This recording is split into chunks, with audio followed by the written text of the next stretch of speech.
Assalamualaikum warahmatullahi wabarakatuh. Kami dari kelompok 5 akan menjelaskan tentang hadis sunnah kabar atsar dan hadis qudsi.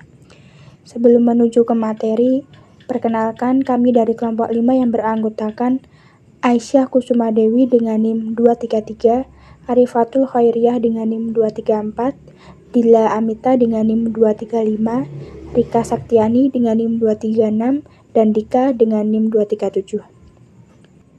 Baik, untuk materi yang pertama adalah sunnah.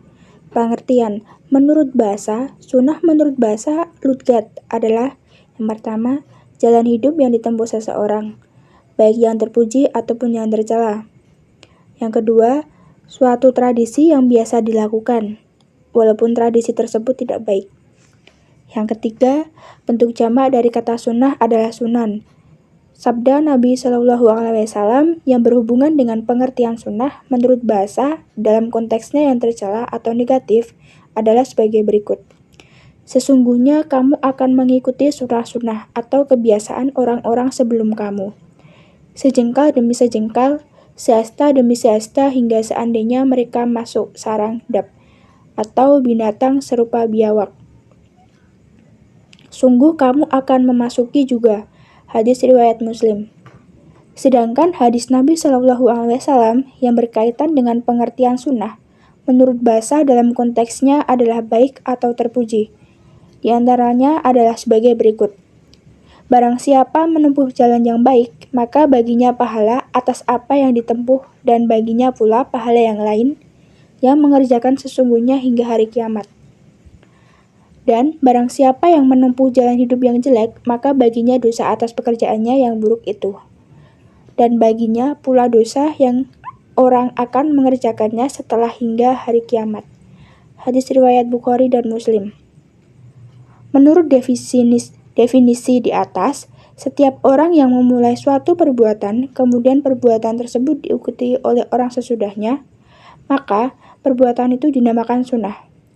Sebenarnya masih banyak sabda Nabi Shallallahu Alaihi Wasallam yang menggunakan kata sunnah baik secara langsung atau menggunakan kata-kata yang diambil dari kata akar atau kata sunnah tasyifnya, dan semuanya bermakna jalan hidup yang ditempuh seseorang. Menurut istilah, apabila kata sunnah didefinisikan menurut istilah syara, maka sunnah memiliki pengertian sebagai berikut. Segala sesuatu yang diperintahkan oleh Nabi Shallallahu Alaihi Wasallam, yang dilarangnya dan dianjurkannya baik berupa perkataan ataupun perbuatan. Definisi di atas menunjukkan bahwa pengertian al-sunnah hampir sama dengan pengertian al-hadis. Karena itu, sering dikatakan bahwa sumber hukum Islam adalah Alkitab dan as-sunnah. Pengertian tersebut sama dengan halnya dengan mengatakan bahwa sumber hukum Islam adalah Al-Quran dan hadis. Walaupun demikian di kalangan para ulama selalu perbedaan pendapat mengenai definisi al-sunnah. Hal tersebut disebabkan perbedaan disiplin ilmu yang mereka tekuni dan perbedaan pandangan mereka terhadap pribadi Rasulullah. Sehingga tidak heran jika di definisi sunnah yang diungkapkan oleh ahli hadis berbeda dengan definisi yang dikemukakan oleh ulama ahli fikih dan usul fikih, begitu juga sebaliknya. Sunnah menurut ulama ahli hadis, segala sesuatu yang berasal dari Rasulullah Shallallahu Alaihi Wasallam, baik berupa perkataan, perbuatan, ketetapan, sifat yang bersifat bawaan, ataupun sifat yang berupa akhlak, atau perjalanan hidupnya baik sebelum ia diutus menjadi Rasul ataupun setelahnya. Ulama ahli hadis memberikan definisi sunnah di atas dilatar belakangi oleh pandangan mereka terhadap pribadi Rasul. Mereka memandang bahwa Rasul adalah suri tauladan yang harus diikuti dalam segala perilakunya. Sehingga mereka berkesimpulan bahwa segala sesuatu yang berasal dari Rasul yang berupa perjalanan hidupnya baik yang berupa akhlak, perkataan, perbuatan, dan berbagai ketetapan sebelum dan sesudah diangkat menjadi Rasul disebut al-sunnah, walaupun tidak menyangkut hukum syara. Yang kedua, definisi al-sunnah menurut ulama usul fikih. Segala sesuatu yang berasal dari Rasul selain Al-Quran yang berupa ucapan, perbuatan, ataupun ketetapan yang dapat dijadikan dalil bagi hukum syara. Ulama usul fikih memandang pribadi Rasul sebagai pengatur undang-undang syar'i yang menciptakan dasar-dasar ijtihad bagi mujahidin yang datang sesudahnya. Oleh karena itu, mereka hanya memperhatikan segala tutur katanya atau sabda-sabdanya. Pekerjaannya dalam takrir-takrirnya yang bersangkutan paut dengan soal penetapan hukum saja. Yang ketiga, definisi al-sunnah menurut ahli fikih. Segala sesuatu yang ditetapkan dari Nabi yang bukan berupa hal yang diperpadukan atau diwajibkan. Baik, materi yang kedua adalah hadis.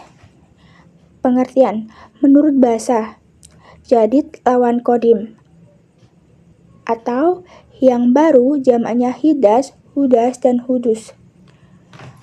Qorib lawan ba'id adalah yang dekat, yang belum lama terjadi seperti dalam perkataan, yang artinya orang yang baru memeluk agama Islam. Jamaknya hidas, hudas, hudus.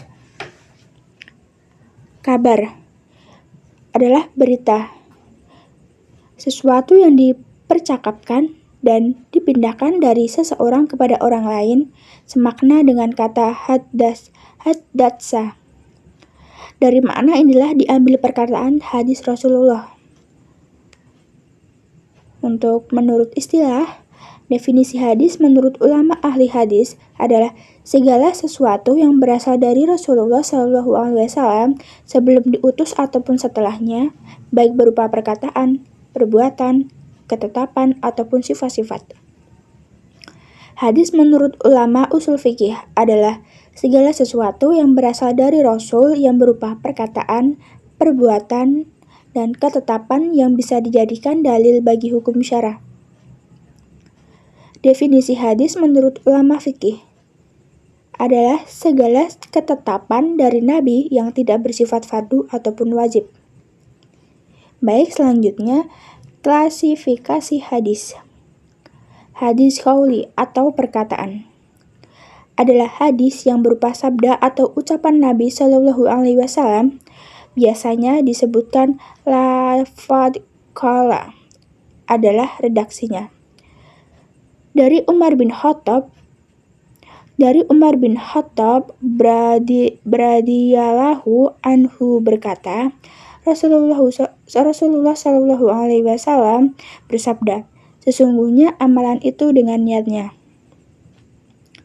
Yang kedua, hadis fi'li atau perbuatan adalah hadis yang berupa perbuatan Nabi Shallallahu Alaihi Wasallam, biasanya disebutkan lafadz kana dalam redaksinya.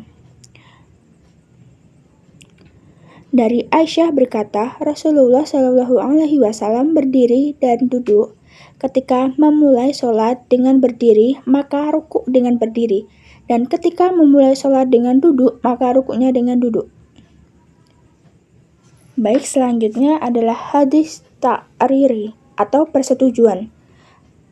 Adalah hadis yang berupa persetujuan Nabi Shallallahu Alaihi Wasallam terhadap perbuatan atau perilaku sahabat beliau. Dari Mukhtar bin Fulful, ia berkata, aku bertanya pada Anas bin Malik tentang sholat sunnah setelah asar. Maka ia menjawab, dahulu Umar memukul tanganku karena aku sholat setelah asar. Dan dahulu di zaman Nabi Shallallahu Alaihi Wasallam kami sholat 2 rakaat setelah terbenamnya matahari sebelum sholat maghrib. Lalu aku bertanya padanya, apakah Rasulullah Shallallahu Alaihi Wasallam melaksanakan sholat itu?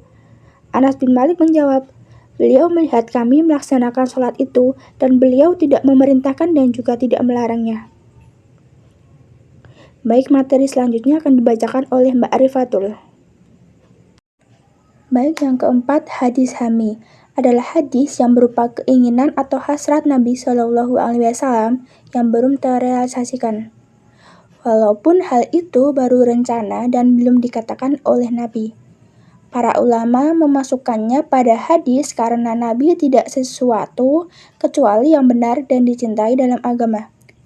Dituntut dalam syariat Islam dan beliau diutus untuk menjelaskan syariat Islam. Contoh hadis Hamis seperti halnya hasrat berpuasa pada tanggal 9 Asyura yang belum sempat dijalankan oleh Nabi Shallallahu Alaihi Wasallam karena beliau wafat sebelum datang bulan Asyura tahun berikutnya. Mengambil sepertiga dari hasil kebun Madinah untuk kemaslahatan perang Al-Ahzab dan lain-lain. Untuk yang kelima adalah hadis ahwal. Yang dimaksud dengan hadis ahwal ialah yang berupa hal ihwal Nabi Shallallahu Alaihi Wasallam yang tidak termasuk ke dalam kategori keempat hadis di atas.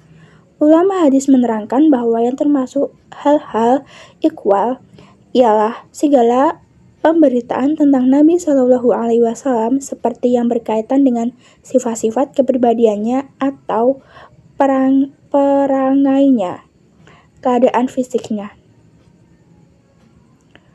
Yang ketiga adalah kabar. Kabar menurut bahasa adalah warta, berita yang disampaikan dari seseorang. Jamaknya adalah akbar. Secara istilah, menurut ulama hadis merupakan sinonim dari hadis, yakni segala yang datang dari Nabi dan sahabat dan tabi'in, keduanya mencakup dan marfu' dan maqtu. Sebagian ulama mengatakan hadis adalah apa yang datang dari Nabi Shallallahu Alaihi Wasallam, sedang kabar adalah apa yang datang dari selain Nabi Shallallahu Alaihi Wasallam.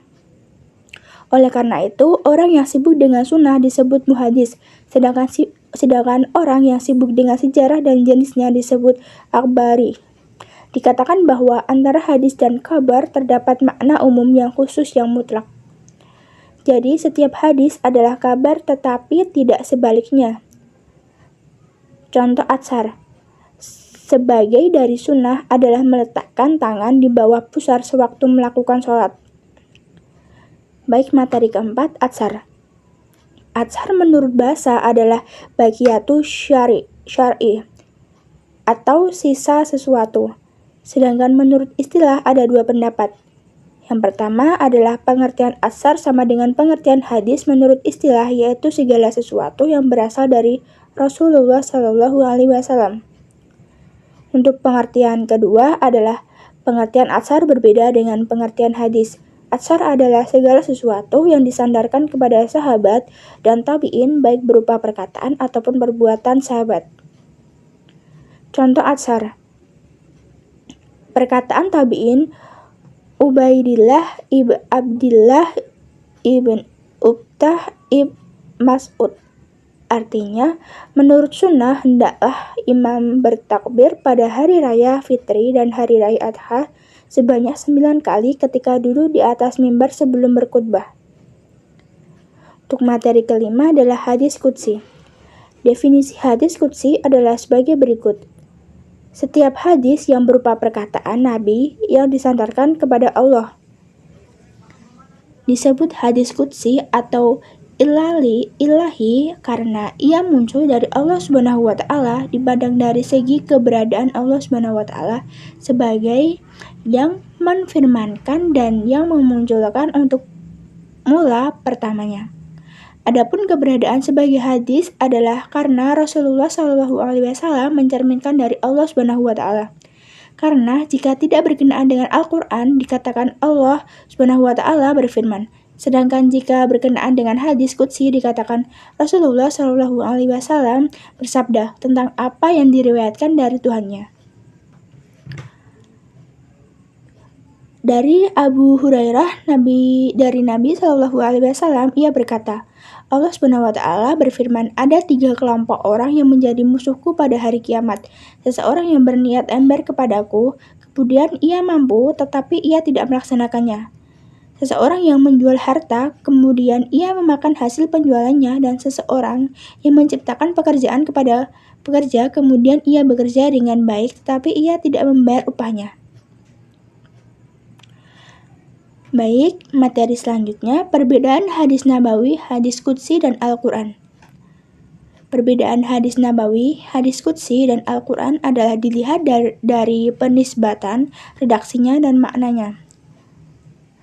Redaksi dan makna Al-Quran dinisbatkan kepada Allah Ta'ala, sedangkan hadis nabawi, redaksinya dan maknanya dinisbatkan kepada Nabi Shallallahu Alaihi Wasallam. Adapun hadis qudsi hanya maknanya saja yang dinisbatkan pada Allah Ta'ala, bukan redaksinya. Maka dari itu, membaca hadis qudsi tidak dinilai sebagai ibadah, tidak dapat digunakan sebagai qiraat dalam sholat, tidak terdapat tantangan bagi orang kafir untuk menandinginya, dan juga tidak dinukil secara mutawatir sebagaimana Al-Quran. Sehingga hadis qudsi juga ada yang sahih, dhaif, bahkan palsu. Baik, itu saja materi dari kelompok 5, kurang lebihnya mohon maaf. Wassalamualaikum warahmatullahi wabarakatuh.